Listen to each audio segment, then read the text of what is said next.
Hello everyone, नमस्ते। Welcome to कक्षा 13। तो फ्रेंड्स, जैसा कि आपको पता है, हम लोग पढ़ रहे हैं मध्य प्रदेश का इतिहास। और मध्य प्रदेश के इतिहास में हम लोग मध्यकालीन इतिहास की बात कर रहे हैं, मिडाइवल हिस्ट्री की बात कर रहे हैं। प्रीवियस लेक्चर में हमने मिडाइवल हिस्ट्री का इनिशियल पोर्शन देखा, जहां पर हमने ये देखा कि मध्य प्रदेश में जो है वो आपके दिल्ली सल्तनत का क्या रोल रहता है ना। आपने जो प्रीवियस लेक्चर में पढ़ा वो यही देख रहे थे आप लोग। दिल्ली सल्तनत के अलग अलग आपने वंश देखे। उसके पहले आपने एक जनरल बात की थी जहां पर गौरी और गजनवी की बात की जाती है, पर वो इतना इंपॉर्टेंट नहीं है मध्य प्रदेश के इतिहास की दृष्टि से देखें तो। स्पेसिफिक मध्य प्रदेश का इतिहास देखेंगे तो वहां पर आपको ज्यादा इंपॉर्टेंट जो चीज होगी वो ये है कि आपको मध्य प्रदेश के इतिहास में अब जो आपके पास पार्ट आने वाला है, जो मैं आज पढ़ाने वाला हूं, इससे क्वेश्चन आपको ज्यादा देखने को मिलेंगे। इवन जो दिल्ली सल्तनत वाला पार्ट है वहां पर भी कुछ ही अलाउद्दीन खिलजी के कुछ इंपॉर्टेंट पॉइंट्स हैं और आपके मोहम्मद बिन तुगलक के इंपॉर्टेंट पॉइंट्स हैं। उसके अलावा आपको ज्यादा यहाँ पर चीजें देखने को नहीं मिलती, क्योंकि इनका सेंटर दिल्ली में था। अब हम यहाँ पर जो बात करेंगे इस लेक्चर में, वो हम पढ़ने वाले हैं स्पेसिफिकली जो आपका मध्य प्रदेश में स्वतंत्र जो रियासतें थी या स्वतंत्र शासन जो हुआ मालवा के ऊपर, उसके बारे में पढ़ेंगे। तो मालवा के ऊपर स्वतंत्र शासन किसने किया, इंडिपेंडेंट रूल ऑन मालवा किसका था, वो देखेंगे यहाँ पर। और फिर उसके बाद हम लोग पढ़ेंगे मुगल्स के बारे में। मुगल्स जब पढ़ लेंगे तो उसके बाद फिर हमारे यहाँ की डायनेस्टीज, जैसे गोंड वंश के बारे में हम पढ़ने वाले हैं, बघेल वंश के बारे में पढ़ने वाले हैं। देन हम अपना बुंदेलखंड के बुंदेला वंश के बारे में पढ़ने वाले हैं। इस तरीके से हम इस हिस्ट्री को आगे बढ़ाएंगे। ठीक है, तो ये मध्यकालीन भारत का मध्यकालीन भारत के इतिहास में मध्य प्रदेश वाला पोर्शन पढ़ रहे हैं। ठीक है, चलिए। तो जैसा कि आपको पता है, हमारा एक जो कंप्लीट कोर्स चल रहा है आपको कक्षा 13 की ऑनलाइन एप्लीकेशन पर मिलने वाला है। पूरा कोर्स जो है आपको कहाँ मिल जाएगा, कक्षा 13 की एप्लीकेशन पर, है ना। आप चाहेंगे तो वहां एप्लीकेशन डाउनलोड कर सकते हैं, प्ले स्टोर पर जाएंगे, ये वाला लोगो देखने को मिलेगा, वहां पर आप कंप्लीट कोर्स को देख सकते हैं। ठीक है, चलिए। तो हम बात कर रहे हैं हमारे मध्यकालीन इतिहास की इस लेक्चर की। इसमें हम यहाँ पर बात करेंगे कि हमारे पास जो इंडिपेंडेंट रूल आया अलग से, है ना, मुस्लिम सल्तनत का एक अलग से जो रूल आया वो क्या था और ये कहां पर था। तो आपके पास हिंट है, मालवा में, है ना। कहां पर था ये, मालवा में। अभी क्यों आया, कैसे आया, उसके बारे में थोड़ी बात करेंगे। पहले इसका एक टाइम पीरियड देख लेते हैं। हिस्ट्री में टाइम पीरियड क्यों इंपॉर्टेंट होते हैं? इसलिए इंपॉर्टेंट नहीं होते हैं कि आपके पेपर में आएंगे, है ना। ये इसलिए इंपॉर्टेंट होते हैं ताकि टाइम पीरियड के साथ में आप ये देख सकें कि मध्य प्रदेश में या भारत में या किसी भी इतिहास की चीजों में वो किस कालक्रम के अकॉर्डिंग चल रही थी, उसके साथ में और क्या हो रहा था। जब एक स्थान पे कोई एक शासन कर रहा था तो उस समय उसके कंटेम्पररी, उसके समकालीन कौन था, और तो ये आपके लिए इंपॉर्टेंट होता है टाइम पीरियड का। अदरवाइज टाइम पीरियड इतना इंपॉर्टेंट नहीं है। ठीक है, चलिए देखते हैं। हम बात करने वाले हैं, मोस्ट इंपॉर्टेंट है, इसको आप याद रखेंगे। हम लोग क्या पढ़ने जा रहे हैं, हम पढ़ने जा रहे हैं इंडिपेंडेंट रूल ऑफ मुस्लिम सल्तनत इन मालवा। मुस्लिम सल्तनत की मालवा में जो इंडिपेंडेंट रूल आया अलग से, वो कौन सा था। चलिए, तो देखो, हम यहाँ पर बात करते हैं कि सबसे पहले आपके यहाँ पर एक परमार डायनेस्टी हुआ करती थी। कौन सी डायनेस्टी थी, परमार डायनेस्टी। और परमार डायनेस्टी जो थी, आपने राजा भोज का नाम सुना है ना, मुंज का नाम सुना होगा आपने। तो राजा भोज वाली डायनेस्टी मालवा वाले क्षेत्र में बहुत अच्छे से शासन कर रही थी। काफी अच्छा फला फूला मालवा। आपने राजा भोज का जब नाम लिया तो आपने धार डिस्ट्रिक्ट को देखा। धार डिस्ट्रिक्ट में आपने जो जो वहां पर उन्होंने कंस्ट्रक्शन करवाया उनकी बात की। देन उसके बाद आपने भोपाल के बारे में बात की कि भोपाल, राजा भोज जो है वो भोपाल नगरी, और फिर उन्होंने वहां पर बड़ी झील बनवाई। फिर उसके बाद आपने यहाँ पर रायसेन की भी बात की, है ना। यहाँ पर इनके द्वारा जो रायसेन जिले में कार्य करवाया गया, सोमनाथ का मंदिर जो है, मध्य प्रदेश का सोमनाथ जिसको बोला जाता है, वो सारी बातें परमार डायनेस्टी के टाइम पीरियड की थी। अब बात आती है कि परमार डायनेस्टी जब खत्म हुई, परमार डायनेस्टी जब खत्म हुई, जो कि आपने प्रीवियस लेक्चर में पढ़ा है, तो उसके बाद आप देखते हैं कि मध्य प्रदेश में मालवा वाले क्षेत्र में कोई भी ऐसी बड़ी शक्ति स्थापित नहीं हो पाई। और इस वजह से इस एरा को, जो आपके परमार डायनेस्टी का जब एंड होता है उसके बाद के टाइम पीरियड को जो बोला जाता है, वो मध्य प्रदेश के इतिहास में डार्क एज के नाम से जानते हैं इसको आप। मालवा वाले क्षेत्र के लिए, है ना, पूरा इतिहास नहीं, मध्य प्रदेश का पूरा इतिहास नहीं, मालवा वाले क्षेत्र को आप डार्क एज के नाम से जानते हैं। क्लियर है ये बात? ठीक। अब क्या होता है, ये चले मान लीजिए, मैंने मान लिया कि ये ऐसा एक समय आया जब परमार डायनेस्टी जब खत्म होती है, परमार वंश जब खत्म हुआ, तो मध्य प्रदेश के मालवा वाले क्षेत्र में कोई ज्यादा स्थायी रूप से शक्ति स्थापित नहीं हो पाई। लेकिन उसके कई समय बाद आप देखते हैं कि मालवा में एक मुस्लिम सल्तनत आती है, मुस्लिम शासन आता है, और वो होता है गौरी का। किसका होता है, गौरी का। अब आप सोच रहे होंगे कि क्या ये वही गौरी है जिसकी बात हम लास्ट लेक्चर में कर रहे थे, है ना? आपने लास्ट लेक्चर में गौरी को पढ़ा, आपने गौरी देखा अफगान से आया था। ये कहां से आया हुआ था? अफगान से। और अपने साथ में यहां पर वो कौन छोड़ के किसको छोड़कर गया था? तो आपने एक व्यक्ति की बात की थी जिसको आप कुतुबुद्दीन ऐबक कहते हैं। इस गौरी वो वाला गौरी नहीं, ये मोहम्मद गौरी जो है ना, मोहम्मद गौरी जिसकी 1206 में ही डेथ हो चुकी है। तो ये गौरी जो है ये अफगान वाला था, ये अलग गौरी है। और जो अब हम पढ़ने वाले हैं गौरी, वो डायनेस्टी बिल्कुल अलग है। अभी आपको मैं गौरी पढ़ा रहा हूं और आगे चलकर इसी इसी लेक्चर में हम लोग खिलजी के बारे में भी पढ़ेंगे। तो आप ये मत समझिएगा कि ये खिलजी जो आने वाले हैं ये हमारे दिल्ली सल्तनत वाले खिलजी, बिल्कुल भी नहीं, है ना? ये दिल्ली सल्तनत के खिलजी नहीं है। ये मालवा के ऊपर स्वतंत्र शासन करने वाले दूसरे मुस्लिम हैं जो खिलजी खिलजी लगाते थे। खिलजी इनकी सरनेम थी। क्लियर? तो यहां पर अब आपको समझ में आ गई होगी कि ये जो आप हिस्ट्री ये वाला पोर्शन पढ़ रहे हो, इसका पहले वाली हिस्ट्री से कोई लेना देना नहीं है। ये गौरी खिलजी जो आपने पढ़ा वो अपनी जगह अलग था। अब हम फिर से पढ़ रहे हैं जो मध्य प्रदेश में हमें पढ़ना है, मालवा वाले क्षेत्र में। तो मालवा वाले क्षेत्र की बात कर रहे हैं। डायनेस्टी एस्टेब्लिश होती है जिसका नाम होता है गौरी डायनेस्टी। डायनेस्टी का नाम क्या है? गौरी डायनेस्टी। ठीक है ये बात। ये गौरी डायनेस्टी जो एस्टेब्लिश होती है तो इसमें कौन कौन रूलर होते हैं, कब से कब तक की होती है गौरी डायनेस्टी, इसके बारे में बात करते हैं। आइए, हमारे पास लिखा है गौरी डायनेस्टी 1401, 1401 से स्टार्ट हुई डायनेस्टी 1436 तक। ठीक है, काफी छोटे पीरियड के लिए लग रही होगी आपको, है ना? 1401 से 1436 तक गौरी डायनेस्टी रही। अब 1401 में एक व्यक्ति आता है जिसका नाम होता है हुसैन। जिसका नाम क्या होता है? हुसैन। इसको बाद में दिलावर खां गौरी भी बोला गया है। ठीक है, तो मेन जो फेमस हुआ ये दिलावर खां गौरी के नाम से फेमस हुआ। एक्चुअल नाम इसका हुसैन था। तो ये हुसैन जो आता है ये 1401 में दिलावर खां गौरी, स्पेशली हुसैन के नाम से नाम याद नहीं रखेंगे, दिलावर खां गौरी के नाम से याद रखेंगे। तो गौरी ने 1401 में कौन सी डायनेस्टी स्टैब्लिश कर दी थी? Gauri dynasty. Gauri dynasty establish की। और ये गौरी डायनेस्टी जो स्टैब्लिश की थी इसने कहां पर की? ये की मालवा में। कहां पर की? मालवा में। और इसी के साथ में मालवा का जो इतिहास है फिर से यहां पर एक बार फिर से ब्राइट होने वाला है, जो डार्क हो चुका था। ठीक है, तो दिलावर खां गौरी ने स्टार्टिंग की है। हम दिलावर खां गौरी के बारे में बात करेंगे अब। दिलावर खां गौरी 1401 में आया। 1401 के बाद ये व्यक्ति जो है केवल 35 साल, केवल 5 साल तक शासन कर पाता है और 1406 में ये खत्म हो गया। ठीक है क्या? 1401 में आता, 1406 में इसका एंड हो गया, ये दिलावर खां गौरी खत्म हो गया। लेकिन दिलावर खां गौरी के बाद जो आता है वो होता है होशंग शाह गौरी। होशंग शाह गौरी जो है इसका कार्यकाल अच्छा खासा रहता है। 1406 में शासक बनता है, रूलर बनता है, और ये 1435 तक रूल करता है। ठीक है, तो 1406 जब दिलावर खां गौरी की डेथ होगी तो अगला शासक जो बनेगा इसका बेटा होशंग शाह गौरी। और होशंग शाह गौरी जो है ये 1406 से लगाकर 1435 तक रूल करेगा। क्लियर?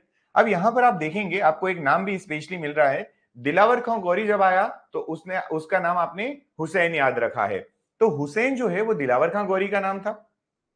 अब मोहम्मद शाह गौरी जो है इसको किस नाम से जाना जाता था? तो इसको जाना जाता था अल्प खां के नाम से। इसको हम क्या कहते थे उस समय? इसका होशंग शाह गौरी तो है ही है, ये अल्प खान के नाम से फेमस था। अल्प खान बोल लीजिए, अल्प खां बोल लीजिए। ठीक है, तो होशंग शाह गौरी का टाइम पीरियड काफी लंबा रहा। 1406 से 1435 तक ये रूल करता है। अब इसके बाद होशंग शाह गौरी के बाद महमूद शाह गौरी आता है जिसका दूसरा नाम गजनी खान होता है। और ये 1435 से 1436 तक ही रह पाता है और ये डायनेस्टी एंड हो जाती है। मालवा के ऊपर डायनेस्टी जो है गौरी, उसकी यहां पर बात की जा रही है।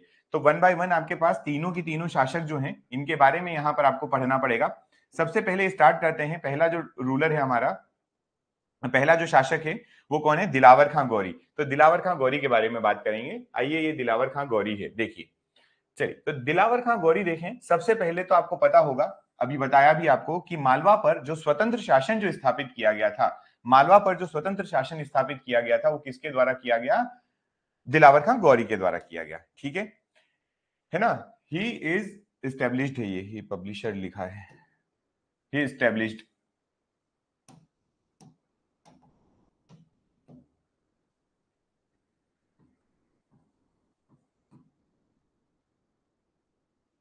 ही इज स्टेब्लिशर, ऐसा कर देते हैं। ही इज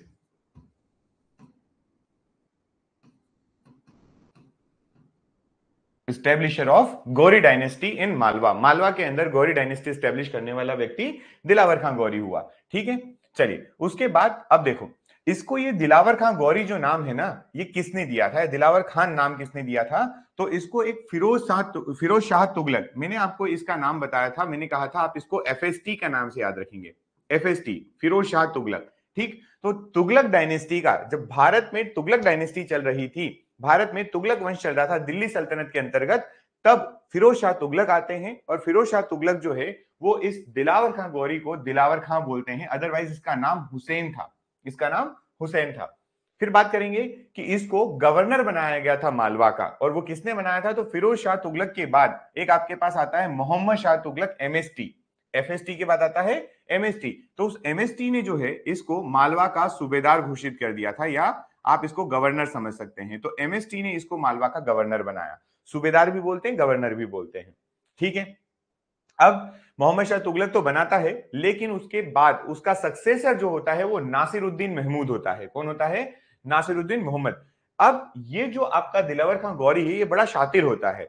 ये क्या बोलता है नासिरुद्दीन महमूद को, मोहम्मद को, कि यार एक काम करो, अगर मैं तुम्हें गद्दी पर बिठा दूं तो क्या तुम मेरी हेल्प करोगे थोड़ी छोटी मोटी चीजों के लिए? तो नासिरुद्दीन महमूद गद्दी का प्यारा था, उसको चाहिए था कि वो क्राउन मिले उसे, तो नासिरुद्दीन महमूद की मदद की है कि इसने दिलावर खां गौरी ने गद्दी पर बैठने से, तो दिलावर खां गौरी जो है, दिलावर खां गौरी ने नासिरुद्दीन महमूद को अपने उस क्षेत्र से टैक्स देना बंद कर दिया, है ना, जो वहां का राजस्व था, वो जो रेवेन्यू था, वो देना उसको बंद कर दिया। तो ऐसा क्या होता था, पहले देखिए, आपने देखा कि एनएमटी जो है, एनएमटी ने दिलावर खां गौरी को मालवा का सूबेदार बनाकर भेजा, गवर्नर बनाकर भेजा। तो गवर्नर का काम है वहां से रेवेन्यू कलेक्शन करना, टैक्स कलेक्शन करना। टैक्स कलेक्ट होता था और वो अपने मेन सुल्तान के पास जाता था, मतलब एनएमटी के पास जा रहा था। अब दिलावर खां गौरी चाहता था, सॉरी एमएसटी के पास जा रहा था, तो वो चाह रहा था कि इसको मैं टैक्स ना दूं, तो उसने एनएमटी से जुगाड़ किया। एनएमटी कौन है? नासिरुद्दीन महमूद तुगलक। ये आपका कौन हो गया व्यक्ति तीसरा जो है, ये हो गया एनएमटी। तो एनएमटी को बोला कि अगर मैं आपको क्राउन दिलवाने में या आपके गद्दी पर बैठने में मदद करता हूं, तो आप मेरी छोटी मोटी मदद करेंगे? और उसने मदद की। एनएमटी जो है वो गद्दी पर बैठा, क्राउन मिला उसे, और कुछ समय बाद बड़ी चतुराई से इस व्यक्ति ने, दिलावर खां गौरी ने, टैक्स देना बंद कर दिया। तो टैक्स देना बंद किया जाता है तो जनरली मान लिया गया है कि वो स्वतंत्र है और उनके ऊपर किसी का शासन नहीं है। ठीक है, चलिए अब दिलावर खां गौरी ने क्या क्या काम करवाया वो बात करते हैं। तो पहली बात, दिलावर खां गौरी के बारे में याद रखेंगे, इसने 2 मस्जिद बनवाई है। कितनी? 2 मस्जिद बनवाई है। एक मस्जिद जो है इसकी धार डिस्ट्रिक्ट में है। एक मस्जिद कहां है? धार डिस्ट्रिक्ट में। तो एक हो गई धार की जो लाट मस्जिद है। कौन सी मस्जिद है? धार की जो लाट मस्जिद है वो है इसकी। और दूसरा, मांडू में इसकी एक मस्जिद है जिसका नाम दिलावर खां मस्जिद है ना, इसको बोला जाता है दिलावर खान की मस्जिद। तो इसने 2 मस्जिद बनवाए हैं, 2 मॉस्क बनवाए हैं, एक धार में लाट मस्जिद और दूसरा मांडू की मस्जिद। क्लियर? फिर बात करें, दिलावर खां गौरी जो है, इसने धार को अपनी कैपिटल बना के रखा था, धार एज दी कैपिटल। ठीक है, ये पॉइंट याद रखेंगे, दिलावर खां गौरी ने धार को अपनी कैपिटल बना के रखा था। और मांडू जो है, जो धार डिस्ट्रिक्ट में आज पड़ता है, लेकिन उस समय मांडू एक अपने आप में रियासत टाइप का हो रहा था, एक बहुत बड़ा क्षेत्र था जो पहाड़ियों पर था। और आप देखेंगे कि गढ़ किले वगैरह जो बनाए जाते हैं, वो सेफ्टी पर्पज से अक्सर जो है वो पहाड़ी वाले क्षेत्र में बनाए जाते हैं, ताकि वहां पर कोई भी जब उनके ऊपर आक्रमण करे तो वो चढ़ाई उनके लिए आसान ना हो। तो मांडू में किले ज्यादा मिलते हैं आपको, है ना, मांडू में किले मिलते हैं। क्यों मिलते हैं? क्योंकि वो आपके पहाड़ी वाले क्षेत्र में है। ठीक, चलिए, तो इसने क्या किया है, इसने धार को कैपिटल बना के रखा, लेकिन इसने पूरा ध्यान दिया मांडव के ऊपर भी। तो लिखा है yet he give prominence to Mandav as well, मतलब धार पे भी ध्यान दिया और मांडव पे भी ध्यान दिया। अब दिलावर खां की दिलावर खां गौरी की क्या हो जाती है? डेथ हो जाती है 1406 में, 1406, है ना। अभी आपने देखा दिलावर खां गौरी जो होता है 1406 तक रहता है। तो 1406 में जब इसकी डेथ होती है तो इसका बेटा जो होता है अल्प खान, वो उसने क्या ले लिया? क्राउन ले लिया। क्राउन ले लिया मतलब वो खुद अब उस गद्दी पर बैठा, और गद्दी पर जब बैठा तो उसने अपना नाम होशंग शाह रखा। उसने अपना नाम क्या रखा? होशंग शाह। इसीलिए आप इसको ज्यादा फेमसली होशंग शाह के नाम से जानते हैं, होशंग शाह गौरी के नाम से जानते हैं, ना कि अल्प खान। लेकिन आपको तीनों के नाम याद रखना है, ये है ना। दिलावर खां गौरी जो है, दिलावर खां गौरी को किस नाम से जाना जाता था? तो वो याद रखें, दिलावर खां गौरी को हुसैन कहा जाता था। ठीक है, होशंग शाह गौरी को अल्प खान कहा गया है।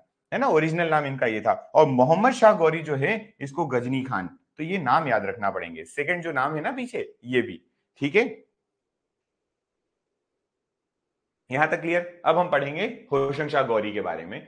होशंग शाह गौरी 1406 में रूलर बनेगा, 1406 में रूलर बनेगा, 1435 तक रूल करेगा, ठीक है। होशंग शाह गौरी के बारे में पढ़ते हैं। पहली बात, इसने अपनी कैपिटल धार से मांडू बना दी। इसने अपनी कैपिटल किसको चेंज कर दिया है, धार से चेंज करके उसको बना दिया है मांडव। तो इनकी कैपिटल के बारे में एक तो याद रखें, पिताजी ने जो है वो धार को ही अपनी कैपिटल बना के रखा, लेकिन होशंग शाह गौरी ने कैपिटल धार से मांडव शिफ्ट कर दी, पहली बात। दूसरा, he also changes the name of Mandu to Shadiabad. Mandu का जो नाम है वो इसने बदल कर क्या कर दिया, शादियाबाद कर दिया। क्लियर है, मांडू का जो नाम रखा शादियाबाद रखा, और शादियाबाद का मतलब जो निकाला वो लिखा सिटी ऑफ जॉय, है ना, सिटी ऑफ जॉय बोला।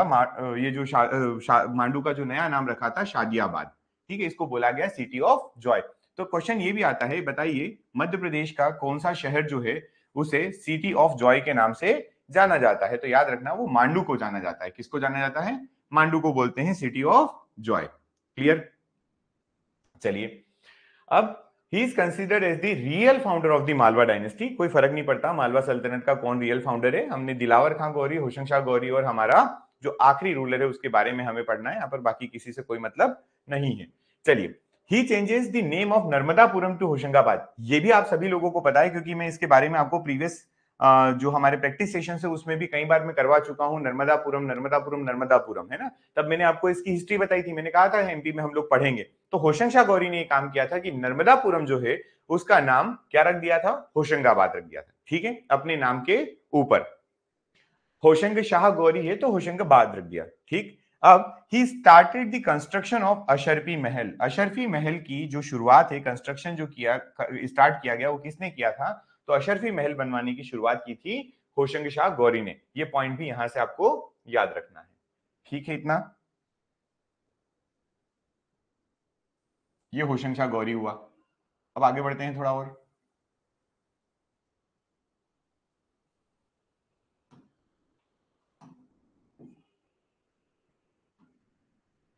चलो, अरे यार,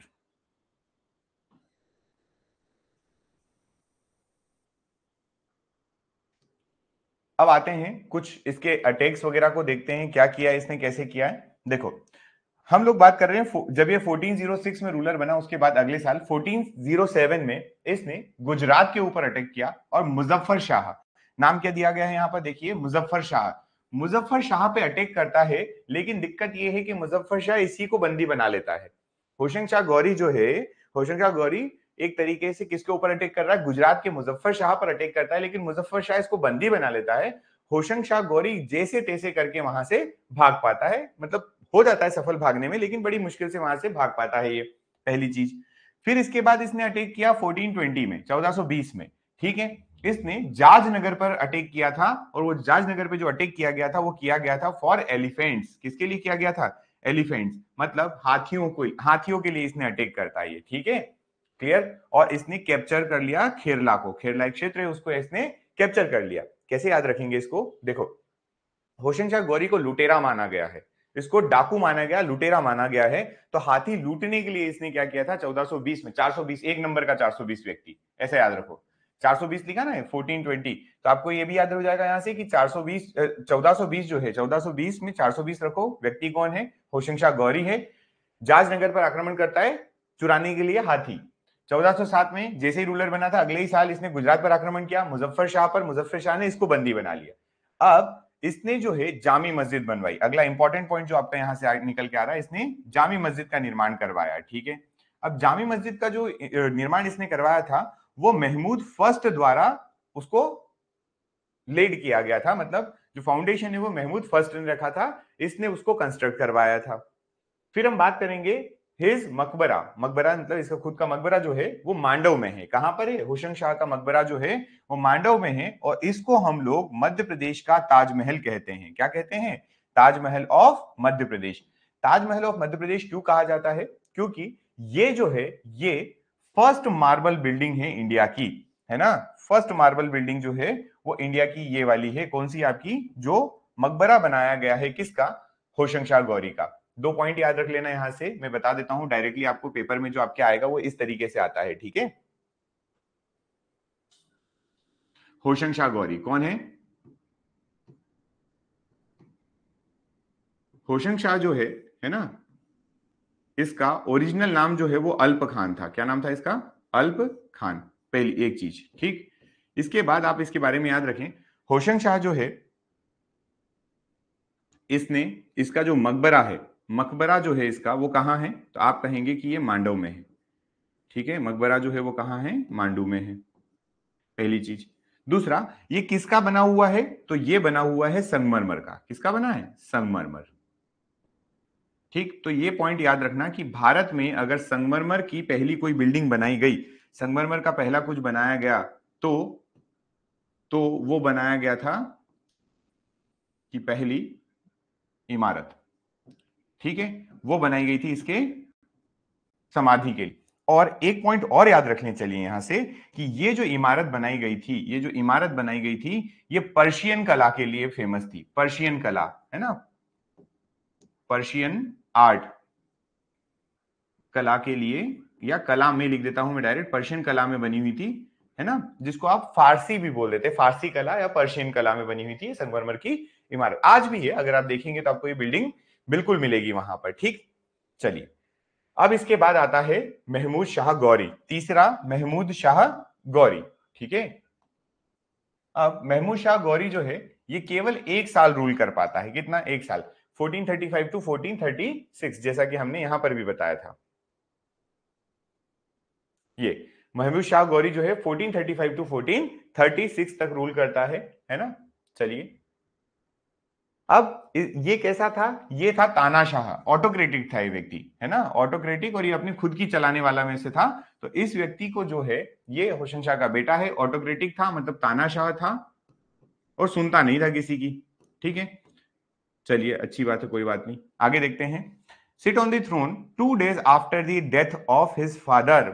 होशंग शाह की जब डेथ होती है तो उसके 2 दिन बाद ही ये गद्दी पर बैठ जाता है। इतना उतावला होता है गद्दी पर बैठने वाला, ठीक है, गद्दी पर बैठने के लिए इतना उतावला होता है कि होशंग शाह के खत्म होने के 2 दिन बाद ही ये गद्दी पर बैठ जाता है। अब निरंकुश भी है, तानाशाह भी है, और निरंकुश भी है ये, ठीक है। ये कुछ काम नहीं कर रहा है जनता के लिए, कुछ इसको कोई मतलब नहीं है, केवल इसको अय्याशी करना है बस। तो ये, क्योंकि ये ऐसा व्यक्ति था, इसलिए इसका ही, इसी का एक मंत्री होता है ना, और वो होता है महमूद खिलजी फर्स्ट। महमूद खिलजी जो है, ये महमूद खिलजी इसको पॉइजन दे देता है दारू के साथ में मिलाकर, मतलब अल्कोहल के साथ में इसको पॉइजन दे दिया जाता है, और महमूद शाह गौरी की डेथ हो जाती है। अब महमूद खिलजी जो है, जिसने इसको मारा है, ये खुद इसका मिनिस्टर है ना, खुद इसका मिनिस्टर है, पर इसकी हत्या कर देता है। और जब हत्या कर देता है, तो अब जहां पर अभी आपकी गौरी वंश चल रहा था, वहीं पर अब खिलजी वंश आ जाएगा। कौन सा वंश आ जाएगा? खिलजी वंश। तो अब आपके पास आता है खिलजी डायनेस्टी। समझ गए ये बात? ये 1436 में आएगी। कब आएगी? 1436 में, ठीक है यार। अब देखते हैं आगे कहां तक जाती है। 1436 में ये आती है, तो मैंने यहां पे लिख दिया 1436 एडी। क्लियर? चलिए, नेक्स्ट देखते हैं। अब एक खिलजी की आपके पास बहुत सारी लिस्ट है, एक लंबी लिस्ट है रूलर्स की। क्लियर? इसमें आपको जो इंपॉर्टेंट है वो मैं बता देता हूं, और जो छोड़ना है वो भी बता देता हूं। और ये लिस्ट कुछ इस तरीके से क्यों लिखी गई, इसका रीजन देता हूं। सबसे पहले आप देखें, महमूद खिलजी जो है, इसको आप फर्स्ट भी बोल सकते हैं, महमूद खिलजी फर्स्ट। महमूद खिलजी फर्स्ट जो है 1436 से रूल करता है 1469। देन इसके बाद आता है गयासुद्दीन खिलजी 1469 टू 1501। देन आता है नासिर शाह 1501 टू 1511। फिर आता है महमूद शाह खिलजी, महमूद खिलजी, महमूद शाह खिलजी सेकंड 1511 टू 1531। अब इसके बाद आप देखेंगे यहां पर एक टर्म दिख रही है, the independent ruler of Gujarat in Malwa. ये जो आपका महमूद शाह खिलजी सेकंड था, महमूद शाह खिलजी सेकंड जो है, ये हार जाता है गुजरात के रूलर के अगेंस्ट। तो गुजरात के रूलर कौन थे? तो वो ये थे। क्लियर है ये बात? पहले कौन आया? पहले ये जो महमूद शाह खिलजी जो है, फर्स्ट महमूद खिलजी जो है, इसने मारा था किसको? आपके गजनी खान को, ठीक है। गजनी खान कौन है? तो गजनी खान ये रहा आपका, ये है गजनी खान। महमूद शाह गौरी जो है, इसी को किस नाम से जानते हैं आप? गजनी खान के नाम से। तीनों के नाम आपको बोले कि आप बताइए दिलावर खां गौरी का नाम क्या था, तो आप उसका नाम याद रखना हुसैन था। अगर आपसे पूछा जाता है कि होशंग शाह का नाम पुराना क्या था या ओरिजिनल नाम, तो अल्प खान था। महमूद शाह गौरी को पूछा जाता है तो इसको गजनी खान के नाम से जाना जाता है, गजनी खान, राइट। तो ये गजनी खान को हराकर महमूद शाह गौरी ने खिलजी डायनेस्टी स्टेब्लिश कर दी, ठीक है। अब इसके बाद इस डायनेस्टी में पहला रूलर खुद ये हुआ महमूद शाह खिलजी, देन गयासुद्दीन खिलजी, फिर नासिर शाह, फिर महमूद शाह खिलजी सेकंड। महमूद शाह खिलजी सेकंड जो आया, इसके ऊपर अटैक होता है किसका, तो वो होता है बहादुर शाह का। किसका? बहादुर शाह। बहादुर शाह इसको हरा देता है। बहादुर शाह कहां से आता है, तो ये आता है गुजरात से। कहां से आता है? गुजरात से।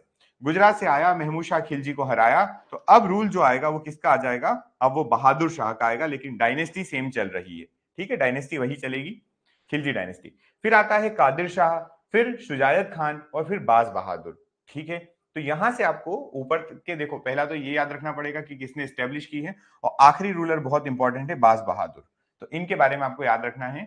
ईयर्स तो केवल इसलिए लिखे गए हैं कि एक छोटी मोटी आपको इसके ऊपर पकड़ रहे, आपको ध्यान रहे। 1436 से 1561 तक जा रही है, ठीक है। तो स्टैब्लिश कब हुई, जब हमने किसको मारा, गजनी खान को मारा। गजनी खान को मारने के बाद महमूद खिलजी ने 1436 में खिलजी डायनेस्टी स्टैब्लिश की, और ये स्वतंत्र खिलजी डायनेस्टी है, स्वतंत्र खिलजी वंश है। जो वो पुरानी इंडियन हिस्ट्री वाला हमने पढ़ा उससे कोई लेने देना नहीं है। चलिए आगे बढ़ते हैं, अब देखते हैं one by one. Mahmud Khilji one, Mahmud Khilji one के बारे में जब आप पढ़ेंगे तो ये भी फेमस रूलर रहा है ना। तो इसको माना जाता है he is the one of the strongest ruler of the dynasty या मालवा।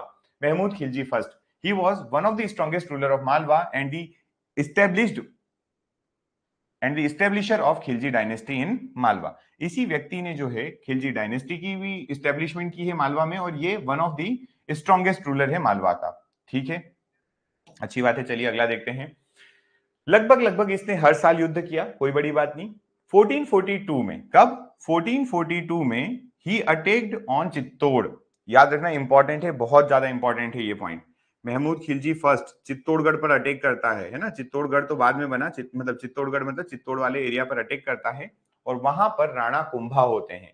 कौन होते हैं? राणा कुंभा। तो इनकी स्टोरी ये है कि इतिहासकार लिखते हैं कि इन दोनों के बीच में 4 सालों तक युद्ध चला, डायरेक्टली इनडायरेक्टली 4 सालों तक युद्ध चलता है। और 4 साल बाद दोनों एक दूसरे के, मतलब दोनों अपनी अपनी जगह पर।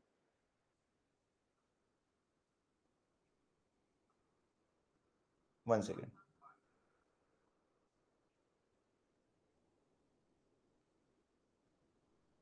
हम्म,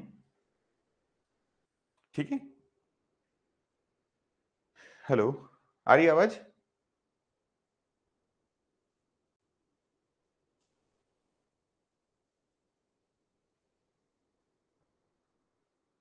चलिए, तो 4 सालों बाद चित्तौड़ पर जब इसका अटैक हुआ, तो राणा कुंभा और महमूद खिलजी में कोई निर्णायक रिजल्ट नहीं आता है ना।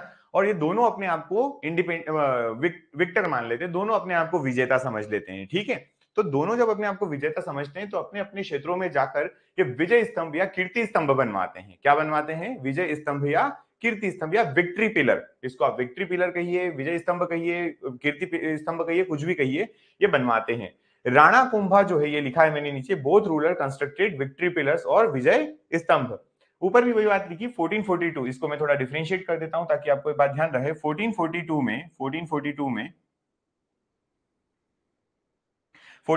में चित्तौड़ के ऊपर अटैक हुआ, अटैक किया इसने, और राणा कुंभा और ये दोनों अपने अपने को विक्टर बताते हैं। विक्टर बताने के बाद दोनों ने कंस्ट्रक्शन करवाया विजय स्तंभ का। अब आज की डेट में आप देखेंगे तो आपको हमारा चित्तौड़गढ़ वाला जो विजय स्तंभ है वो तो दिखाई देगा, लेकिन मांडू में कहीं पर भी कीर्ति स्तंभ या विजय स्तंभ दिखाई नहीं देता। तो दो पक्ष हैं। कोई तो कहता है कि इसने पर बहुत रीसेंट हिस्ट्री है, 1500 के बाद वाली हिस्ट्री है, मतलब अभी 500 साल पुरानी हुई है। तो इसका डेटा आपके पास ऑथेंटिक डेटा, ऐसी कोई बात नहीं है। दोनों ने बनवाया था, पर किसी कारणवश जो आपका महमूद खिलजी बना के गया था वो स्तंभ अब नहीं रहा है, ठीक है, डिस्ट्रॉय हो गया होगा, कोई बात नहीं। चलिए, Rana Kumbha constructed Vijay Stambh in Chittor and Mahmud Khilji first constructed near Mandu, now destroyed लिखा है, मतलब अब ये नहीं है। क्लियर ये बात? ठीक है, चलिए। तो मैं आपको एक बार रिकॉल करवा देता हूं, फिर आगे बढ़ूंगा। हम ये कह रहे हैं कि जब हमारे पास हम हिस्ट्री में देखते हैं तो यहां पर एक स्वतंत्र मालवा शासन भी आता है। स्वतंत्र मालवा पर मुस्लिम का शासन। सबसे पहला वंश गौरी वंश, फिर उसके बाद आप देखेंगे खिलजी वंश, और फिर मालवा बाद में मुगल के हाथ में चले आएगा, तो मुगल्स को भी पढ़ेंगे। पर अभी हम बात कर रहे हैं कि पहले स्वतंत्र मालवा में आपने गौरी वंश पढ़ा। गौरी वंश में 3 रूलर बताना है आपको, दिलावर खां गौरी, होशंग शाह गौरी, और एक आपका जिसको आप बोलते हैं गजनी खान। ठीक है, तो ये 3 व्यक्ति हुए, इन तीनों व्यक्ति को आप पढ़ना है। उसके बाद गजनी खान को जो है महमूद शाह खिलजी ने मारा, महमूद खिलजी फर्स्ट ने उसको मारा और खिलजी डायनेस्टी स्टैब्लिश हो गई। तो खिलजी डायनेस्टी में महमूद खिलजी वन, फिर गयासुद्दीन खिलजी, ऐसे चलते जाएंगे, और लास्ट में आपको एक व्यक्ति का नाम याद रखना है, बाज बहादुर। तो ये पूरी डायनेस्टी की चेन है, ऐसे आपको पढ़ना है। सबसे पहले हम महमूद खिलजी वन के बारे में पढ़ रहे हैं। महमूद खिलजी वन ने 1440 में क्या किया, 1442 में क्या किया, है ना, उसने क्या लड़ा क्या नहीं लड़ा, ये मैंने आपको बेसिक एक थोड़ा सा बता दिया है। अब यहां पर इसके कुछ कंस्ट्रक्शंस हैं जो बहुत ज्यादा इंपॉर्टेंट है, इनको समझते हैं।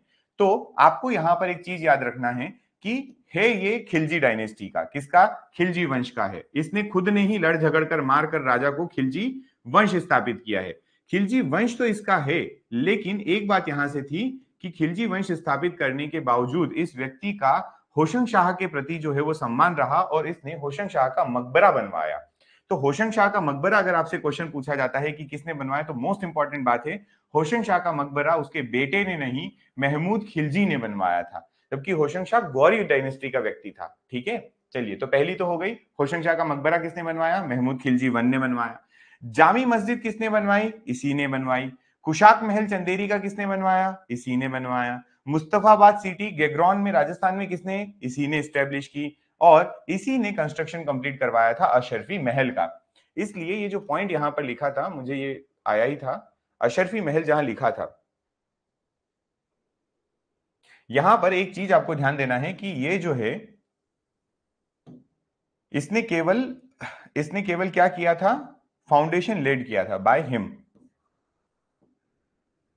But but completed bye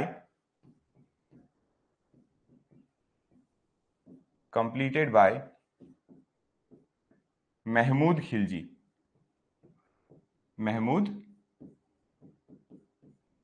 Khilji one, है ना। इसको जो इसका ये जो आपका कंस्ट्रक्शन है जामी मस्जिद का, ये किसने कंप्लीट करवाया था, महमूद खिलजी वन ने कंप्लीट करवाया था। ठीक है, तो वही बात हम यहां पर भी देख रहे हैं। ठीक, अशरफी, अरे अरे अशरफी महल का है, 1 सेकेंड, मैंने कुछ थोड़ा गलत बता दिया, अशरफी महल भी तो बनवाया इसने।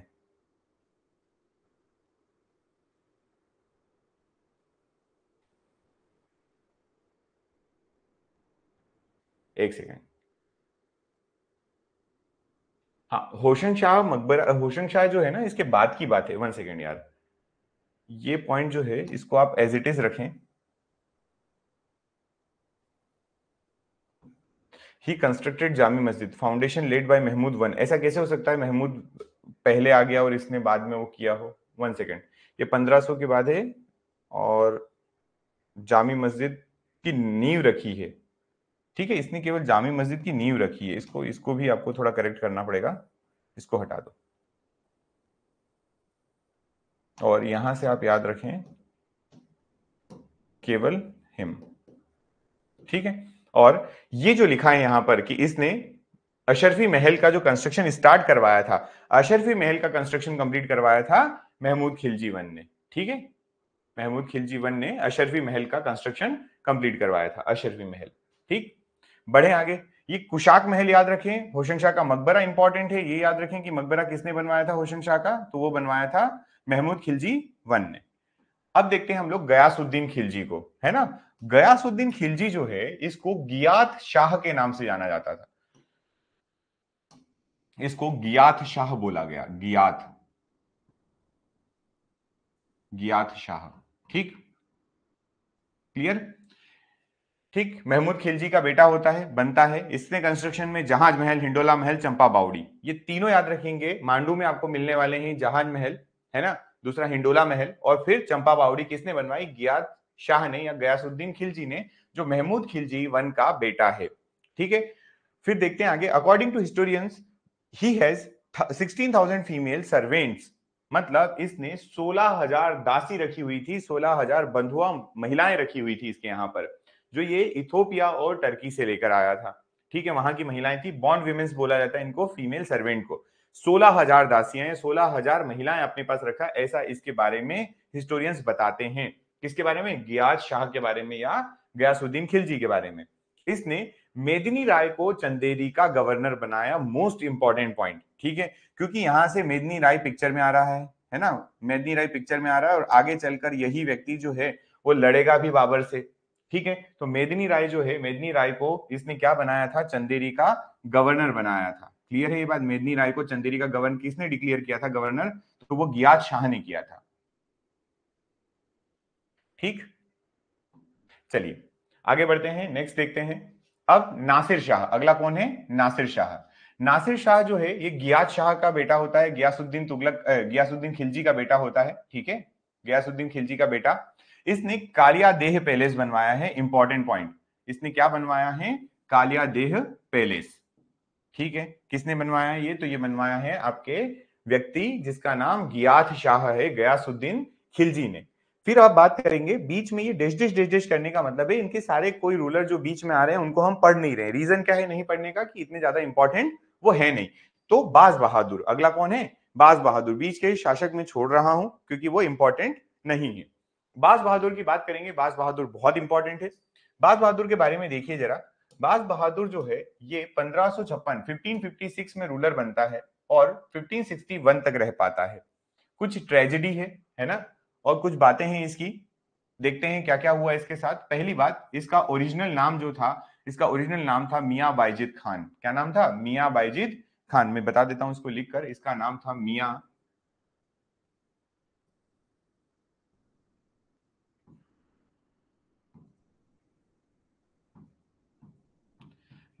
बायजिद खान के नाम से कौन जाना जाता था? तो बाज बहादुर को जाना जाता था मियां बायजिद खान के नाम से जाना। ठीक है, ये शुजाउत जो हमने पढ़ा था हिस्ट्री, अभी देखा था ना, लिस्ट देखी थी, ये लिस्ट आपकी। इस लिस्ट में जो शुजायत खान है ना, शुजायत खान का बेटा होता है ये, ठीक है। ये कौन था? तो शुजायत, ये एक्चुअल में शुजायत लिखा हुआ है।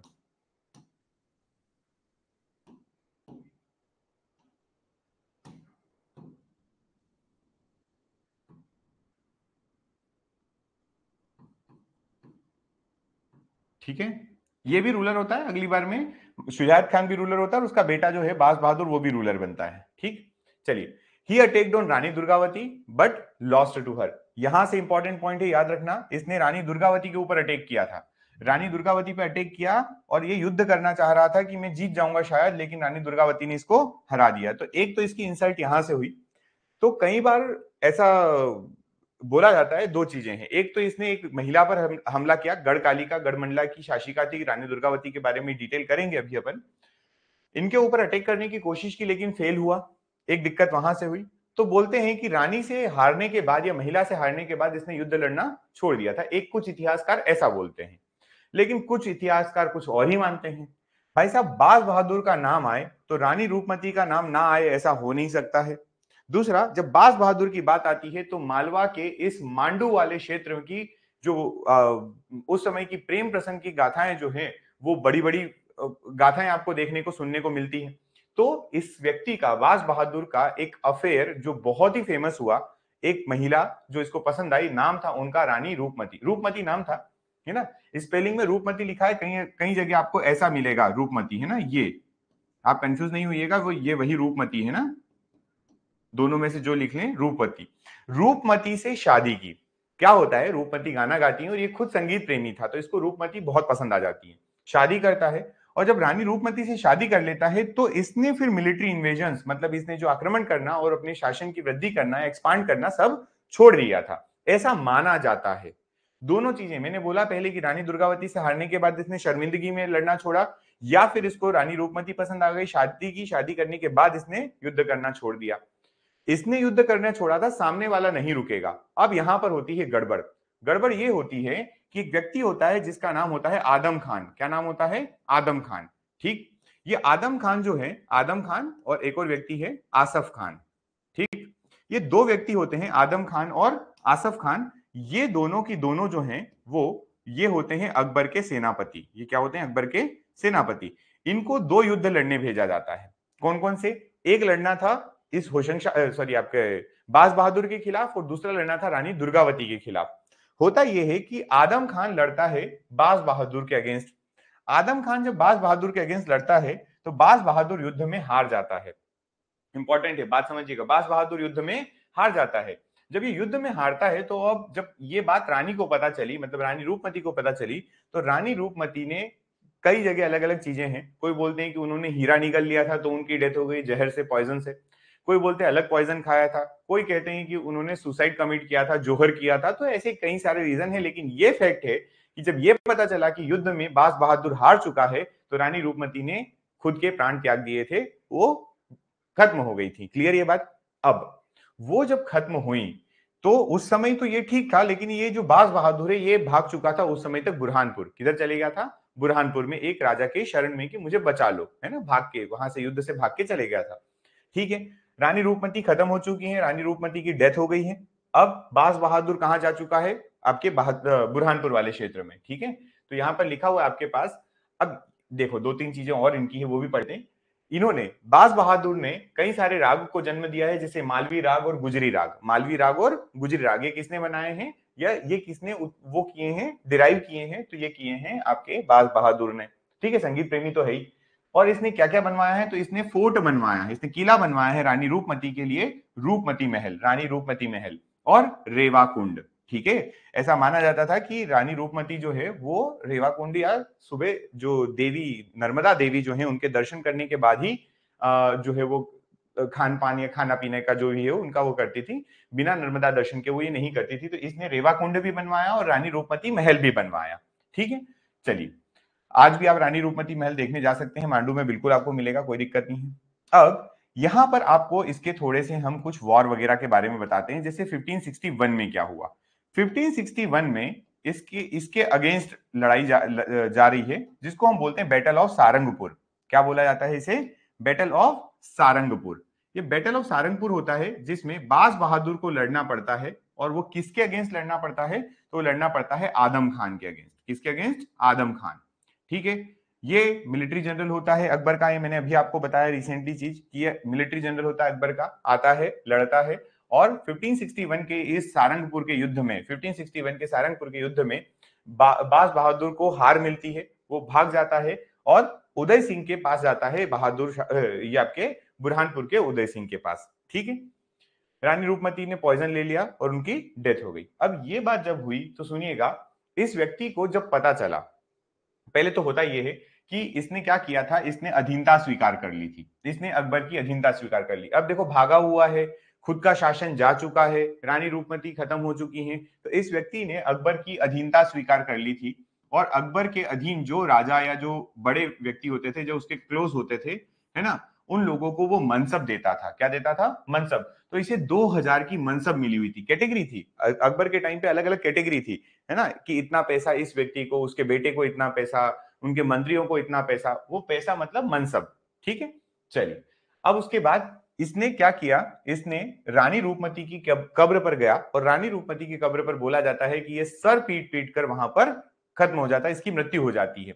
ये दोनों इन्होंने क्या किया, रानी रूपमती की जो है वो उनकी जो समाधि या मकबरा बना हुआ है, समाधि बोलेंगे, रानी रूपमती की जो समाधि वो कहाँ है? सारंगपुर में। ठीक है, तो सारंगपुर कहां पड़ता है? राजगढ़, ये भी आप याद रखें। ठीक है, सारंगपुर में रानी रूपमती की समाधि है। और क्योंकि बाज बहादुर ने वहां पर अपने प्राण त्याग दिए थे, इसलिए इसकी भी समाधि कहां है? सारंगपुर में। ठीक है, तो the graves of both Rani Roopmati and Baz Bahadur are in Sarangpur. बाज बहादुर और इन दोनों की जो है वो कहां पर है? तो सारंगपुर में समाधि है दोनों की। क्लियर? इस बात से दुखी होकर अकबर को बहुत गिल्ट फील हुआ कि यार उसके कारण, उसके युद्ध के कारण जो है वो रानी रूपमती और बाज बहादुर दोनों की जान जा चुकी। इतने इतने ज्यादा बड़े प्रेमी थे कि उन्होंने दो प्रेमियों को अलग कर दिया, ऐसा अकबर समझता है। तो इसने क्या किया, अकबर ने इन दोनों की कब्र पर अकबर इंस्क्राइब्ड आशिक ए सादिक, किसके? बाज बहादुर की कब्र पर लिखवाया। और शहीद ए वफा लिखवाया, किसकी कब्र पर? रूपमती की कब्र पर। ऐसा लिखवाया किसने? अकबर ने। अकबर को इस बात का गिल्ट था कि उसके कारण इन दोनों की जो लव स्टोरी है वो खत्म हुई और नुकसान हुआ, ये वो जो भी था। तो इस बात की वजह से उसने क्या कर दिया, दोनों की कब्र पर ये पॉइंट लिखवा दिए। क्या यहां तक स्टोरी क्लियर है? बताइए, स्टोरी क्लियर है? हमने क्या देखा? हमने ये देखा कि जो आपके मालवा के ऊपर स्वतंत्र शासन आए, परमार वंश के बाद जो अंधकार का काल था उसको खत्म किया। किसने खत्म किया वो? तो वो खत्म किया था गौरी ने। गौरी में कौन आया? दिलावर खां गौरी आया। फिर उसके बाद आपको मोहम्मद शाह गौरी देखने को मिलता है और फिर उसके बाद आपको गजनी खान देखने को मिलता है वहां पर। 1436 में खत्म हो जाती है। 1436 के बाद एक नई डायनेस्टी खिलजी डायनेस्टी आती है। खिलजी डायनेस्टी में आपने देखा कि महमूद खिलजी जो है फर्स्ट वो रूलर बनता है। उसके बाद आपको गयासुद्दीन खिलजी वगैरह इनके नाम याद नहीं रखना है। एक नाम और याद रखेंगे जो है बाज बहादुर। 1561 में बाज बहादुर भी खत्म हो जाता है और इस तरीके से ये पूरी सल्तनत का दोनों मतलब दोनों आपके जो मालवा के जो दोनों सल्तनत है उनके दोनों ये वंश जो है खत्म हो जाते हैं। और खत्म होते तो जाते किसके पास हैं? ये जाते हैं अकबर के पास, मतलब मुगल आधिपत्य में चले आते हैं। क्लियर है? तो इन दोनों के बाद जो है हम आगे जो पढ़ेंगे वो पढ़ेंगे मुगल्स को। किनको पढ़ेंगे? मुगल्स को। क्योंकि मैंने आपको मुगल्स में मैं थोड़ा सा बता देता हूं। देखिए, एक आपको मैंने बताया था प्रीवियस लेक्चर की जब एंडिंग की थी तो वहां पर हमने किया था 1526। और 1526 जो था वो था हमारा first battle of Panipat. First battle of Panipat. इस फर्स्ट बैटल ऑफ पानीपत में क्या हुआ था? इस फर्स्ट बैटल ऑफ पानीपत में इब्राहिम लोधी को मारा गया था, है ना? इब्राहिम लोधी की डेथ होती है। किसने की थी? बाबर ने हत्या कर दी थी। और वहीं पे जब आप देखेंगे तो ये आपका दिल्ली सल्तनत वहां से खत्म हुई, मुगल्स आ गए, मुगल्स भारत में आए 1526 को। और जब अभी आप पढ़ रहे हो तो आप देख रहे हो 1561 में अब क्या हुआ? Battle of Sarangpur. क्या होता है? बैटल ऑफ सारंगपुर होता है। ठीक, तो ये जो बैटल ऑफ सारंगपुर था, इस सारंगपुर में बाज बहादुर और अकबर का सेनापति लड़ता है।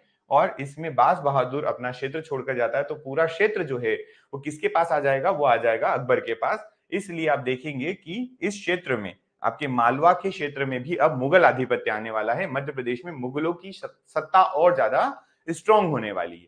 ठीक है, तो चलिए मिलते हैं नेक्स्ट लेक्चर में। हम लोग पढ़ेंगे किसके बारे में? मुगल्स के बारे में। Thank you so much.